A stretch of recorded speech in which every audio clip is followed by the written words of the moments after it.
Hello, everyone. Welcome back. Ready for another chess puzzle deep dive? Absolutely. Always up for a good brain teaser. All right, let's jump right in. Today's puzzle, it's a bit of a wild one. Oh, good. I like those. Okay, so White has their queen on b5, knight on d4, king on g4, and pawns on e3, f2, and g2. Okay.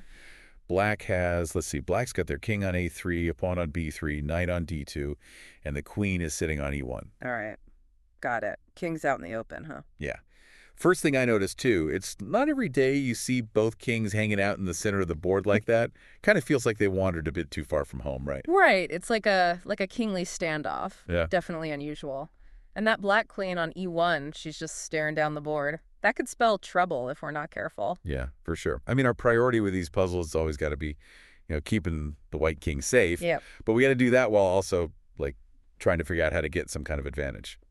So where do we even begin with this one? Well, I'm immediately drawn to that white queen on b5. I mean, she's in a prime spot to put some pressure on that black knight. You're thinking we move her to b3. Exactly. Queen to b3. Now, what do you think black does?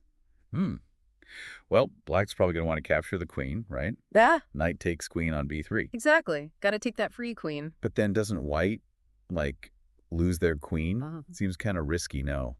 Giving up your most powerful piece like that. It does seem that way, right? But here's the thing, and this is where it gets kind of cool.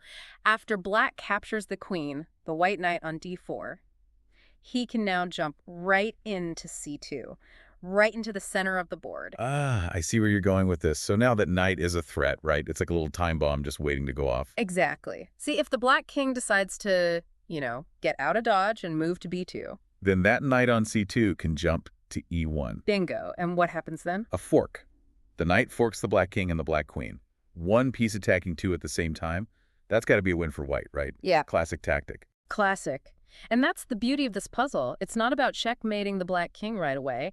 It's about setting up a strategic advantage, forcing black into a tough spot. Yeah, it's like a little lesson in sacrifice, isn't it? Sometimes you got to give up something valuable, even your queen, to get something even better later on. Absolutely.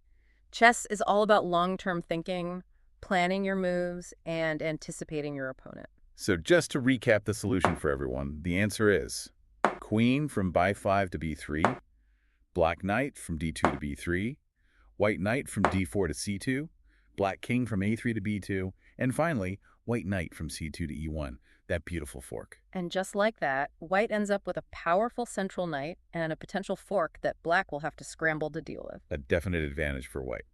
Yeah. That was fun. I love puzzles that make you think outside the box like that. Me too. Always a good reminder that even in chess, sometimes the best defense is a well-calculated sacrifice. Thanks for breaking that down with me. Anytime. And thank you, everyone, for listening. Until next time.